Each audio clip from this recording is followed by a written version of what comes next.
नमस्कार दोस्तों, बहुत सारे लोग visa B1 B2 visa US visa apply कर रहे हैं मेडिकल इमरजेंसी के लिए और इमरजेंसी कैटेगरी में जो भी आते हैं उन कैटेगरीज के लिए, लेकिन वो तैयारी नहीं करते इंटरव्यू में जाने के लिए। क्या क्वेश्चंस पूछेंगे वो क्या नहीं पूछेंगे उनको नहीं पता, तो कुछ केसेस में रिजेक्शन भी हो जाता है। तो इसी बारे में आज वीडियो होगा। मैं आपको बताऊंगा कि टॉप क्वेश्चंस क्या पूछेंगे मेडिकल इमरजेंसी के लिए जब आप इंटरव्यू को जाते हो B1 B2 वीज़ा के लिए। तो चलिए आज का वीडियो शुरू करते हैं। Tired of watching many YouTube videos on visa tips but still not satisfied? I will help you with my experience and knowledge. Subscribe my channel for regular videos. Thank you.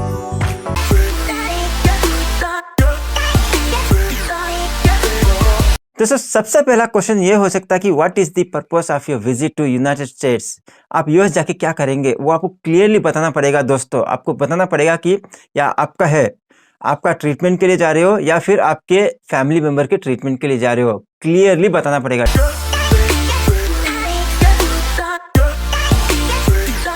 दोस्तों, ये दूसरा question ये पूछ सकते हैं कि patient का नाम क्या है, पेशेंट कौन है, आप है या कोई और आपके फैमिली मेंबर, और उनके साथ आपका रिश्ता क्या है वो क्लियरली बताना पड़ेगा।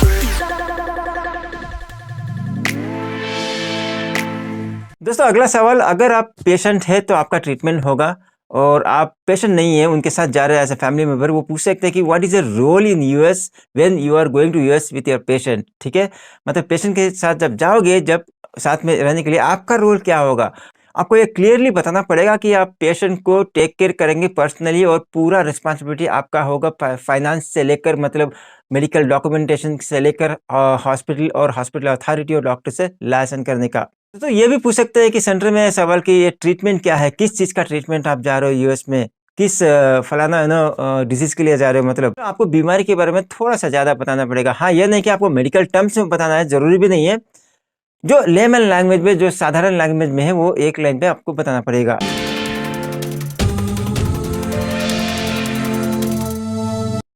दोस्तों, अगला सवाल पूछ सकते हैं कि इस ट्रिप के लिए कौन स्पॉन्सर कर रहा है, कौन पेमेंट करेगा इस ट्रिप के लिए, पूरा ट्रिप के लिए लाखों में आ सकता है, ठीक है, मिलियंस में। तो आपको क्लियरली बताना पड़ेगा कि मतलब ये कौन पे करेगा, पूरा प्लान के साथ बताना पड़ेगा। ये नहीं कि मतलब सोच के या मतलब कैलकुलेशन करके बताना पड़ेगा कि मैं या फिर पेशेंट खुद स्पॉन्सर करेगा और ये XYZ फंड्स अपने पास है या फिर बैंक बैलेंस है या फिर कैश है या फिर जो भी है ऑनलाइन ट्रांसफ़र करोगे वहाँ पे बैंक के लिए, जो भी है आपको क्लियरली एक या दो लाइन में बताना पड़ेगा।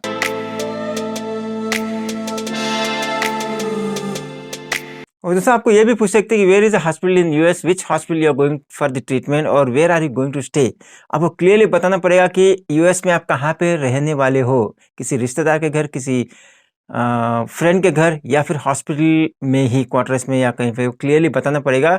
और ये भी बताना पड़ेगा कि हॉस्पिटल कहाँ पे है यूनाइटेड स्टेट्स में। ठीक है, पहला क्वेश्चन ये भी हो सकता है कि where are you going to visit in the United States, ठीक है, कहाँ पे जाने वाले हो, तो ये भी पता रहना पड़ेगा। इंटरव्यू जाने के पहले जहाँ पे हॉस्पिटल है वहाँ का जगह, वहाँ का स्टेट, वहाँ का सिटी, सब कुछ पता करके रखना पड़ेगा। दोस्तों, मैं ये नहीं कर रहा हूँ कि आपको पूरा का पूरा एड्रेस याद रहना है, नहीं, लोकेशन याद रहना है, हॉस्पिटल का नाम याद रहना है और थोड़े से बेसिक चीज़ें भी याद रहना पड़ेगा।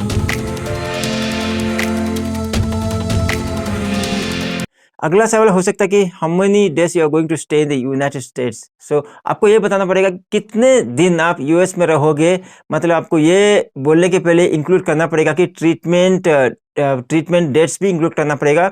ये अच्छा होगा कि ये डेट्स आप वहाँ के यूएस डॉक्टर से ऑब्टेन करें, उनसे पूछे कि कितना दिन ये ट्रीटमेंट कम्प्लीटली हो सकता है। तो उस ट्रीटमेंट होने के बाद 2-3 दिन आप एक्स्ट्रा डाल के बोल सकते हैं। बेहतर होगा कि आप जितना भी स्टे करना है, ट्रीटमेंट का जो भी डेट्स है दोस्तों, आप यूएस डॉक्टर से लिखवा के मंगा ले डॉक्यूमेंटेशन।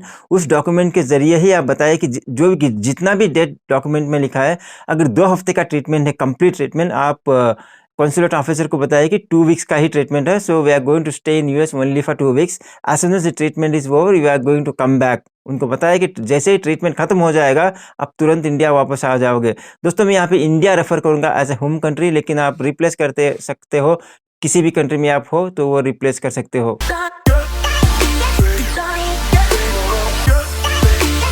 अगला सवाल ये पूछ सकते हैं कि आर यू कमिंग बैक, क्या आप वापस आओगे यूएस से दोस्तों ये तो अजीब सा सवाल है, लेकिन पूछेंगे आपको ट्विस्ट करने के लिए, कभी भी कहीं भी पूछ सकते हैं, बीच में भी या पहले या आखिर में। आपको बताना पड़ेगा yes we are going to return back to India definitely as soon as the treatment is complete. आपको क्लीन से बताना पड़ेगा आपको कि मतलब जैसे आपका या आपके फैमिली मेम्बर का ट्रीटमेंट खत्म हो गया, तुरंत आप इंडिया वापस लौट के आएंगे।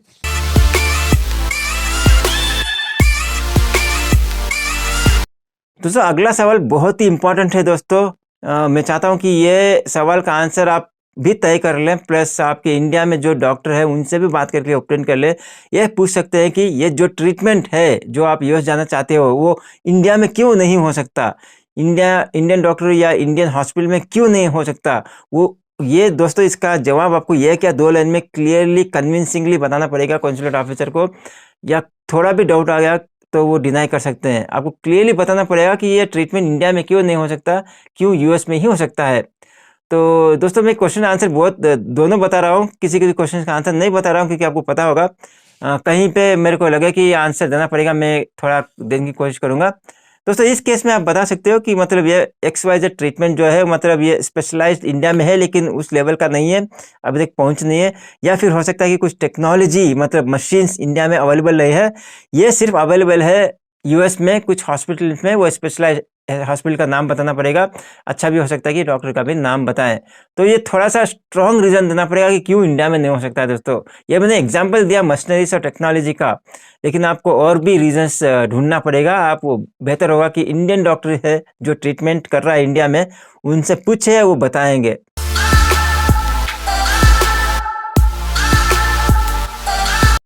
तो दोस्तों अगला सवाल ये पूछ सकते हैं कि अगर आपका वीज़ा डिनाई हो गया या आपका और पेशेंट का वीज़ा डिनाई हो गया, रिजेक्ट हो गया, तो क्या होगा, क्या इम्पैक्ट है, क्या प्रॉब्लम है। तो दोस्तों ये सोच समझ के ये क्या 2 लाइन में इसको भी बताना पड़ेगा कि अगर वीज़ा नहीं मिलेगा तो क्या होगा।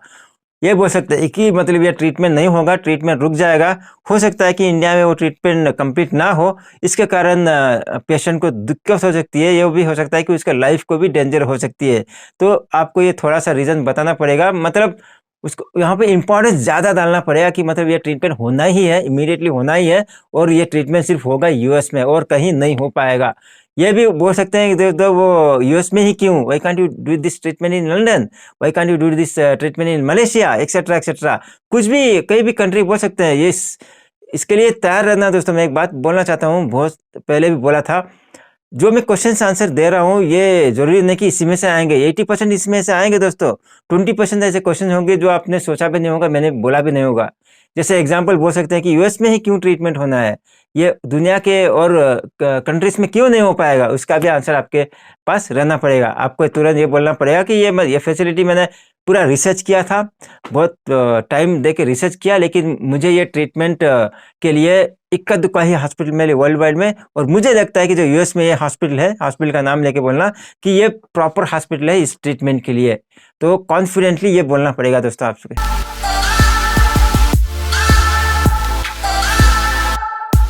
अगला सवाल दोस्तों जो पूछेंगे वो जेन्युइनली पूछेंगे कि do you have a confirmation letter, confirmed appointment for the treatment in the US hospital.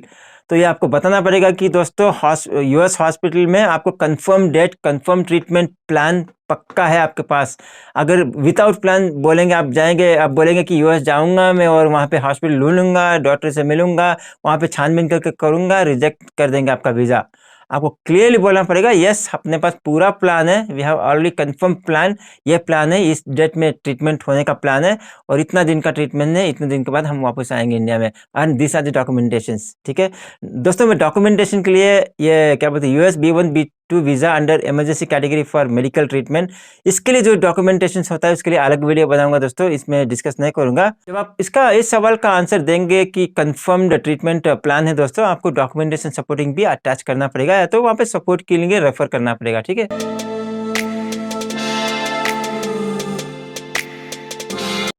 दोस्तों, अगला सवाल ये पूछ सकते हैं कि यूएस में हॉस्पिटल का नाम और डॉक्टर का नाम पूछ सकते हैं दोस्तों, तो आप थोड़ा सा रेडी रहिए। आपको क्लियरली हॉस्पिटल का नाम, ट्रीटमेंट स्पेशलिस्ट डॉक्टर का नाम और डॉक्टर ये हॉस्पिटल जिस लोकेशन पे है, वो तीनों का सवाल का जवाब मतलब रेडी रखना पड़ेगा। आपको तुरंत क्लियरली कॉन्सुलेट ऑफिसर को जवाब देना पड़ेगा।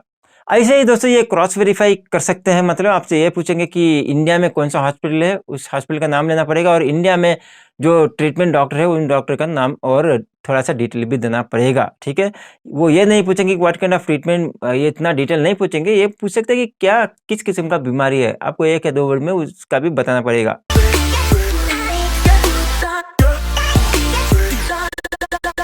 और दोस्तों ये थोड़ा-सा कॉमन और बेसिक सवाल भी पूछते हैं कि आप क्या करते हैं, और या फिर पेशेंट भी क्या करते हैं, दोनों का, पेशेंट और आपके बारे में भी थोड़ा-सा बेसिक डिटेल कलेक्ट करके रखना कि जैसे आप बिज़नेस करते हो या फिर कहीं पे जॉब करते हो, थोड़ा-सा किस कंपनी में जॉब करते हो, क्या किस किस्म का बिज़नेस करते हो, ये थोड़ा-सा रेडी रखना, आंसर वो पूछ सकते हैं।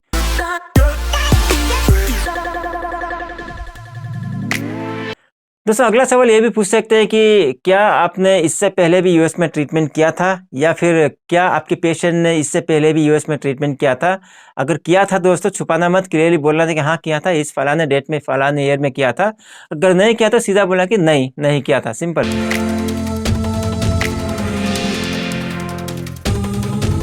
दोस्तों आखिरी सवाल या लास्ट पॉइंट मेरा तरफ से ये भी पूछ सकते हैं क्वेश्चंस की, मतलब ये जो ट्रीटमेंट है यूएस में जाके अभी क्यों करना है, पहले क्यों नहीं हुआ है ट्रीटमेंट, या फिर 2-4 महीने के बाद क्यों नहीं हो सकता। तो आपको क्लियरली सोच समझ के बताना पड़ेगा दोस्तों। अगर मैं आपके जगह पे होता तो बोलता कि पहले इसलिए नहीं किया क्योंकि मतलब वीज़ा में दिक्कत हुआ, मतलब ये इंडिया में ट्रीटमेंट चल रहा था लेकिन कंफर्म नहीं किया, हमने सोचा या इंडियन डॉक्टर ने सोचा कि इधर ही हो जाएगा और अभी करना पड़ेगा। हाँ, फ्यूचर में पोस्टपोन नहीं कर सकते क्योंकि ये थोड़ा-सा क्रिटिकल सिचुएशन में आ चुका है, इमीडिएटली ये ट्रीटमेंट करवाना है, जो कि यूएस में ही हो सकता है। तो दोस्तों मैं आशा करता हूँ कि सब लोग जो भी इमरजेंसी कैटेगरी में बी1 बी2 वीज़ा अप्लाई कर रहे हैं वो हिंदी में ही देंगे, तो हिंदी में जो आंसर क्वेश्चंस में दिया वो यूज़ होगा। अगर आप इंग्लिश में देना चाहते हैं, दे रहे हैं, तो मैं आशा करता हूँ कि आपको इंग्लिश तकरीबन नॉर्मली आता होगा, और जो भी मैंने हिंदी में डिस्कस किया थोड़ा इंग्लिश के साथ, वो ट्रांसलेट करके आप इंग्लिश में उनको जवाब दे दोगे। या फिर बहुत सारे लोग जो देख रहे हैं उनको इंग्लिश में क्लियर कट वीडियो चाहिए, ये सेम थिंग ट्रांसलेटेड वीडियो मैं नया इंग्लिश में वीडियो बना के भी डाल दूंगा। Guys, in case if you want this video in English purely and you want to appear US consulate interview in English, I will get a separate video very soon. Wait for that, but you need to let me know really you need. तो दोस्तों आज के लिए इतना ही। अगर ये video अच्छा लगे, थोड़ा बहुत हेल्प मिले आपको, तो लाइक कीजिए, शेयर कीजिए, और इस चैनल पे आप नए हो तो मतलब सब्सक्राइब कर सकते हैं, क्योंकि US visa related information video में टाइम पे अपलोड करते रहता हूँ। तो अगले वीडियो तक नमस्ते, टेक केयर, बाय बाय।